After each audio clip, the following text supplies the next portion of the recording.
ನನ್ನೆಲ್ಲ ಪ್ರೀತಿಯ ಶರಣ ಬಂಧುಗಳ ಅಂತರಾತ್ಮ ಚೇತನಕ್ಕೆ ವಚನಗಳು ವಿತ್ ಮುಗುಳುನಗೆ ಚಾನಲ್ ಕಡೆಯಿಂದ ಶರಣಾರ್ಥಿಗಳು. ನಮ್ಮ ಸಾಧನೆಯ ದೀಪವನ್ನು ನಾವೇ ಹಚ್ಚಬೇಕು.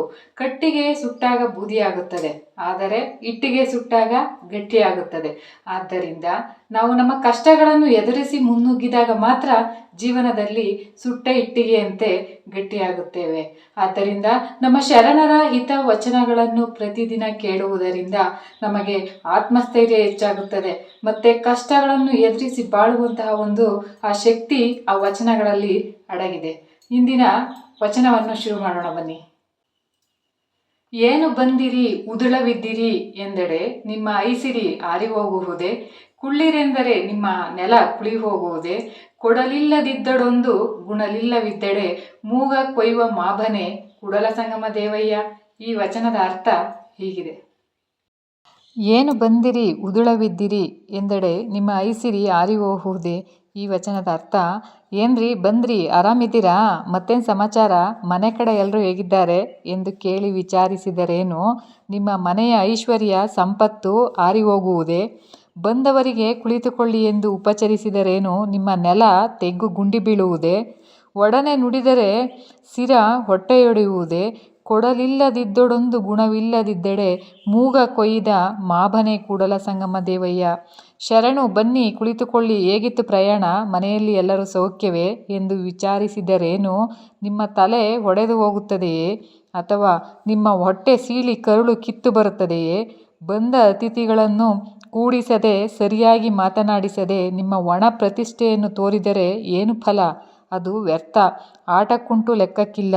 ಬಂದ ಅತಿಥಿಗಳಿಗೆ ಏನನ್ನು ಕೊಡಲಾಗದಿದ್ದರೂ ಕನಿಷ್ಠ ಗೌರವವನ್ನು ಕೊಡದಿದ್ದರೆ ಮೂಗ ಕೊಯ್ವನ ಮಾಭನೆ ಕೂಡಲ ಸಂಗಮ ದೇವಯ್ಯ.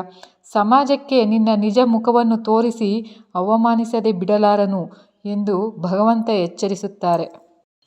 ಬಸವೇಶ್ವರರ ಇನ್ನೊಂದು ವಚನ. ಪೂರ್ತಿ ವಿಡಿಯೋ ನೋಡಿ ಈ ವಚನದ ಅರ್ಥವನ್ನು ಮನವರಿಕೆ ಮಾಡಿಕೊಂಡು ಉತ್ತಮರಲ್ಲಿ ಉತ್ತಮರಾಗಿ ಬಾಳೋಣ ಅಂತ ಹೇಳ್ತಾ ಬನ್ನಿ ವಿಡಿಯೋ ಶುರು ಮಾಡೋಣ. ಒಲೆ ಹತ್ತಿ ಉರಿದರೆ ನಿಲ್ಲಬಹುದಲ್ಲದೆ ಧರೆ ಹತ್ತಿ ಉರಿದರೆ ನಿಲ್ಲಲು ಬಾರದು. ಏರಿ ನೀರುಂಬಡೆ ಬೇಲಿ ಕೈಯ ಮೇವೆಡೆ ನಾರಿ ತನ್ನ ಮನೆಯಲ್ಲಿ ಕಳುವಡೆ. ತಾಯಿಯ ಮೊಲೆ ಹಾಲು ನಂಜಾಗಿ ಕೊಲುವಡೆ ಇನ್ಯಾರಿಗೆ ದೂರುವೆ ತಂದೆ ಕೂಡಲ ಸಂಗಮ ದೇವ. ನೀ ಹುಟ್ಟಿಸಿ ಜೀವನ ಭವ ದುಃಖಿಯ ಮಾಡಿದ ಬಳಿಕ ಬಡಿಸುವರಾರುಂಟು. ಈ ವಚನದ ಅರ್ಥ ಹೀಗಿದೆ. ಒಲೆ ಹತ್ತಿ ಉರಿದಡೆ ನಿಲ್ಲಬಹುದಲ್ಲದೆ ಈ ವಚನದಲ್ಲಿ ಎಷ್ಟು ಅರ್ಥಪೂರ್ಣವಾಗಿದೆ. ವ್ಯಕ್ತಿಯು ತಾನು ಕಾಪಾಡಬೇಕಾಗಿರುವುದನ್ನು ತಾನೇ ಹಾಳು ಮಾಡಲು ತೊಡಗಿದಾಗ ಅದನ್ನು ತಡೆಗಟ್ಟಲು ಯಾರಿಂದಲೂ ಆಗುವುದಿಲ್ಲವೆಂಬ ಸತ್ಯವನ್ನು ರೂಪಕಗಳ ಮೂಲಕ ಈ ವಚನದಲ್ಲಿ ಹೇಳಲಾಗಿದೆ. ಒಲೆಯಲ್ಲಿ ಉರಿಯುತ್ತಿದ್ದ ಬೆಂಕಿಯು ಇದ್ದಕ್ಕಿದ್ದಂತೆಯೇ ಧಗ್ಗೆಂದು ಹತ್ತಿಕೊಂಡು ಉರಿಯ ಕೆನ್ನಾಲಿಗೆಯನ್ನು ಚಾಚುತ್ತಾ ಸುತ್ತಮುತ್ತ ಹಬ್ಬಲು ತೊಡಗಿದಾಗ ಒಲೆಯ ಬೆಂಕಿಯ ಜನಗಳಿಂದ ದೂರ ಸರಿದು ನಿಂತು ಪಾರಾಗಬಹುದು. ಆದರೆ ಇಡೀ ಜಗತ್ತೆಲ್ಲವೂ ಹತ್ತಿಕೊಂಡು ಉರಿಯತೊಡಗಿದಾಗ ಬೆಂಕಿಯ ತಾಪದಿಂದ ಪಾರಾಗಿ ನಿಲ್ಲಲು ಯಾವುದೊಂದೆಡೆಯೂ ಇರುವುದಿಲ್ಲ. ಅಂದರೆ ಬೆಂಕಿಯ ತಾಪದಿಂದ ಸುಟ್ಟು ಕರಕಲಾಗಬೇಕಾಗುತ್ತದೆ. ಏರಿ ನೀರುಂಬಡೆ ಬೇಸಾಯಕ್ಕೆ ಬಳಸಲೆಂದು ಕುಡಿಯುವ ನೀರಿನ ಅಗತ್ಯವನ್ನು ಪೂರೈಸಿಕೊಳ್ಳುವುದಕ್ಕಾಗಿ ಹರಿಯುತ್ತಿದ್ದ ನೀರನ್ನು ಒಂದೆಡೆ ನಿಲ್ಲಿಸಲೆಂದು ಕಟ್ಟಿರುವ ಏರಿಯೇ ನೀರನ್ನೆಲ್ಲವನ್ನು ಹೀರಿಕೊಂಡರೆ ಹೇಗೆ. ಹೊಲ ಗದ್ದೆ ತೋಟದಲ್ಲಿ ಬಡಿಯುತ್ತಿರುವ ಬೆಳೆಗಳನ್ನು ಕಾಪಾಡಿಕೊಳ್ಳುವುದಕ್ಕಾಗಿ ಜಮೀನಿನ ಸುತ್ತಲೂ ಹಾಕಿರುವ ಬೇಲಿ, ಆ ಬೇಲಿಯೇ ಬೆಳೆಗಳನ್ನು ತಿಂದರೆ ಹೇಗೆ.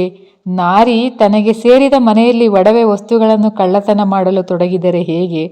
ತಾಯಿಯ ಹಾಲೆ ಮಗುವಿಗೆ ವಿಷವಾಗಿ ಜೀವ ತೆಗೆದರೆ ಮಗುವಿನ ಸಾವಿಗೆ ಕಾರಣವಾದರೆ ಹೇಗೆ. ಈ ಆಪತ್ತಿನಿಂದ ಪಾರು ಮಾಡು ಎಂದು ಯಾರಲ್ಲಿ ಮೊರೆ ಇಡುವುದು, ಈ ಸಂಕಟವನ್ನು ಯಾರಲ್ಲಿ ಹೇಳಿಕೊಳ್ಳಲಿ.